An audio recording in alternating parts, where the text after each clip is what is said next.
Olá, caríssimas e caríssimos, nós estamos em mais um vídeo, o livro de Gênesis. É o Pentateuco Breve Introdução. Eu sou o professor Daniel Ramos. A palavra-chave do livro de Gênesis, o princípio. A mensagem de Gênesis, o fracasso do homem sobre todos os aspectos e a salvação de Deus para cada situação. O versículo-chave, Gênesis 1:1. Vamos para a introdução geral de Gênesis? Essa é a proposta do nosso vídeo para ficar bem objetivo. Gênesis é o livro das origens. É o registro da origem do nosso universo, do gênero humano, do pecado, da redenção, da vida em família, da corrupção da sociedade, das nações, dos diferentes idiomas e dos hebreus. Os primeiros capítulos do livro têm estado continuamente sob o fogo da crítica moderna, mas os fatos que apresentam, quando corretamente interpretados e entendidos, jamais têm sido negados. Não é o propósito do autor de Gênesis dar um relato detalhado e minucioso da criação, de jeito nenhum. Pra você ter ideia, ele nem vai falar de dinossauros, e a ciência provou que tais bestas feras existiram. Gênesis dedica somente um capítulo a esse tema. Que tema? A criação. Um só esboço contendo alguns fatos fundamentais da criação, enquanto dedica 38 capítulos à história do povo escolhido. Como já dissemos na abertura do vídeo, o tema principal de Gênesis é o pecado do homem e os passos iniciais destinados à sua redenção, mediante uma aliança divina feita com uma raça escolhida, cuja história primitiva ali começa a se descrever.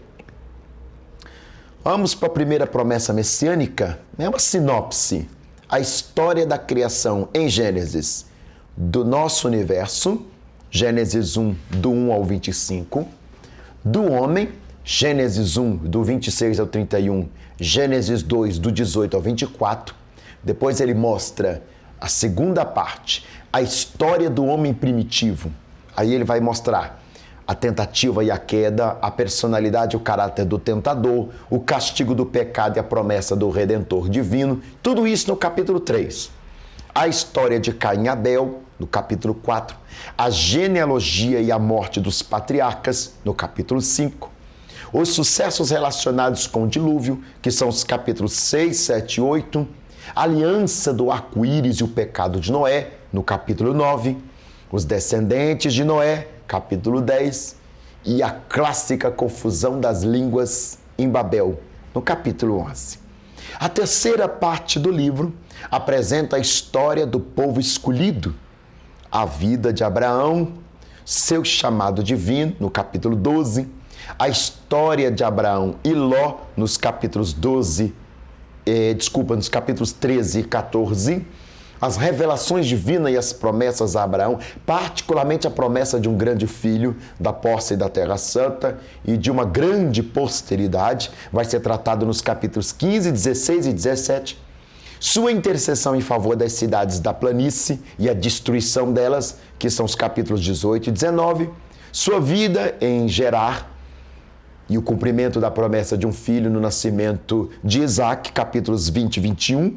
E, finalmente, a prova de sua obediência por ocasião da ordem divina em sacrificar Isaac, lá no capítulo 20.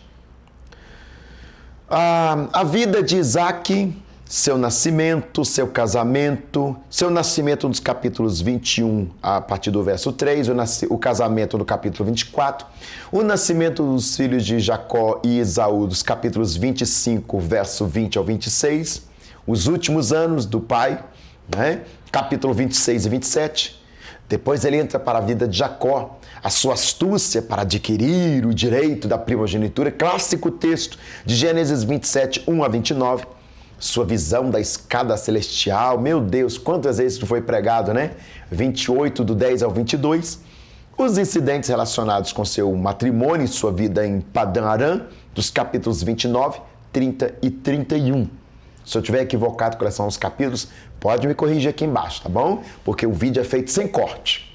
Depois ele mostra o texto de Gênesis, a vida de Esaú, a vida de José, os últimos dias de Jacó e a descida ao Egito da família escolhida, que até então nós vamos chamar de os Hebreus, nos capítulos 37 ao 50, que é a última parte do texto. Nome preeminente relacionados, nós vamos ver Adão e Eva, Caim e Abel, Abraão e Ló, Isaque e Ismael, Isaú e Jacó, José e os seus filhos. Esses são os nomes que geralmente estão relacionados nas histórias entrelaçadas, quase que como uma novela, né? Muito bem tecida. 5 grandes personagens espirituais. 1, Enoque, o homem que caminhou com Deus. 2, Noé, o construtor da arca. 3, Abraão, o pai da fé. 4, Jacó, o homem cuja vida foi transformada pela oração. 5, José, o filho de Jacó, que de escravo se tornou o governador do Egito. A lição das idades, a Bíblia começa com a humanidade arruinada. O paraíso perdido do capítulo 3 de Gênesis, a instituição do plano de salvação também no capítulo 3. A Bíblia termina com a promessa cumprida, o paraíso recuperado. Também aborda o ódio do inimigo. 1. Existe na Bíblia 2 livros que o grande inimigo da humanidade odeia de maneira particular e contra os quais tem usado todo o poder para os desacreditar. Curiosamente, Gênesis e Apocalipse, fazendo uma moldura teológica. 2. Tenta aniquilar Gênesis, atacando por intermédio dos cientistas e críticos modernos, e procura dar um fim ao Apocalipse, persuadindo os homens de que é um livro por demais misterioso. 3º ponto. Por que essa versão? Indagareis. Porque ambos profetizam a derrota do diabo e do pecado. Gênesis nos mostra que quem executaria, e Apocalipse fornece os detalhes da sua execução. O livro está exatamente ligado ao outro, Gênesis e Apocalipse. O grande valor do livro de Gênesis, nosso Deus, são tantos. Primeiro, em múltiplos aspectos, é o livro mais importante da Bíblia. Todos os fatos, verdades ou revelações principais têm seu germe nesse livro. Melanchthon disse, abre aspas, todo o livro de Gênesis excede em doçura a todos os demais e não há outro livro tão lindo e tão amável. Fecha aspas. Segundo, o Dr. Bullinger disse, abre aspas, Gênesis é o germe de toda a Bíblia e é essencial para uma compreensão real de cada parte. É o alicerce onde se apoia e sobre o qual se edifica a revelação divina. Gênesis não somente é o fundamento de toda a verdade, verdade com letra maiúscula, como é também o livro da origem e forma parte de toda a inspiração subsequente. Por isso, é o livro dos inícios na Sagrada Escritura. E quem é o autor do livro de Gênesis? Qual a origem desse livro? Primeiro, o livro foi escrito por Moisés. Como conseguiu esses elementos? Seria mera coleção de documentos antigos? Seria o que nós podemos chamar de examinar as mais antigas relíquias e vereis as possibilidades de aceitar tal teoria? Aí eu deixo com vocês aqui embaixo do vídeo. Segundo, é uma recordação escrita dos ensinos tradicionais? Pensam assim muitos, e isso não é tão impossível como alguns imaginam. Milton, no seu Paraíso Perdido, descreve a cena em que Gabriel relata a Adão as maravilhas da criação. Isto é pura ficção. Porém, sem dúvida, Deus comunica a Adão esse conhecimento. Adão, por sua vez, o transmitiu a Metusselá e a Noé, ou Matusalém, melhor dizendo, né, a Noé. Naturalmente, Noé a Sem narrou, e quem o conhecia, Abraão, e o revelou a Isaque, e em linha de sucessão esse conhecimento chegou até a Moisés. Terceiro ponto, em Atos capítulo 7, verso 37 e 38, se dissipa toda dúvida quanto à origem do livro. Foi recebido nas mãos de Deus por Moisés, nasceu no Monte Sinai. 4.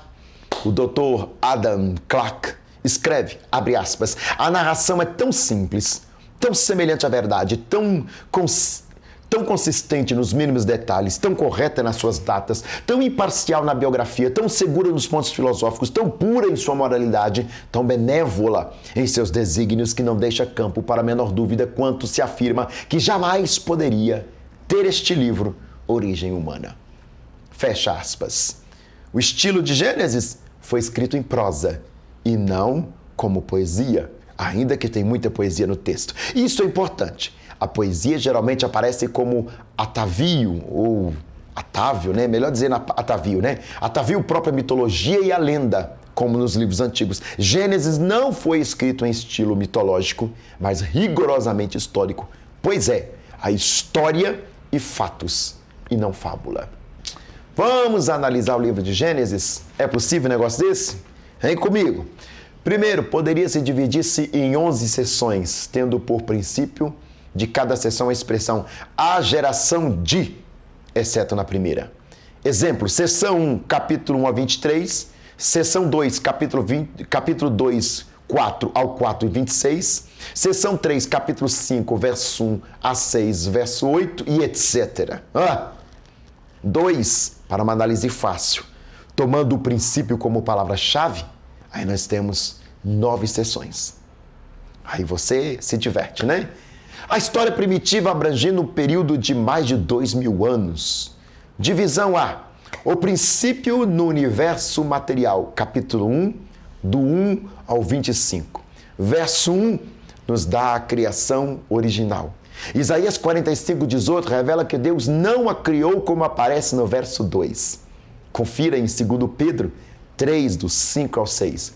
Os 6 dias foram dias de reconstrução. Eita! Deu nó na cabeça, né? Mas aí isso é para a gente dedilhar mais profundamente para frente. Segundo, o princípio da raça humana, que é o capítulo 1, 26 e o capítulo 2. O homem criado, não evoluído, colocado na posse do deserto transformado. Éden é a palavra acadiana para deserto. 3. O princípio do pecado humano, capítulos 3, verso 1 ao 7. Notar, mexendo com a palavra de Deus, a mulher tirou da palavra de Deus e acrescentou algo. Ela viu, tomou, comeu, deu. E aí, dá pano para manga, até pregação, né? 4. O princípio das revelações da redenção, que são os capítulos 3, do verso 8 ao 24. A primeira promessa de um redentor, o princípio das revelações subsequentes, e na próxima referência ao querubim, não encontramos a espada por causa do sangue. 5. O princípio da família humana, que é o capítulo 4, versos 1 ao 5. Vamos encontrar no livro de Gênesis a primeira família. A primeira contenda familiar originou-se por causa de religião. O original dá o sentido de pecado, o pecado ser como uma besta feroz e etc. 6, a parte 6 agora, o princípio da civilização ímpia, que é o capítulo 4, versos 16 até o capítulo 9. A primeira cidade construída e a vida de uma cidade iniciada por um homicida. Aí você confirma isso mais objetivamente em 4, do 23 ao 36.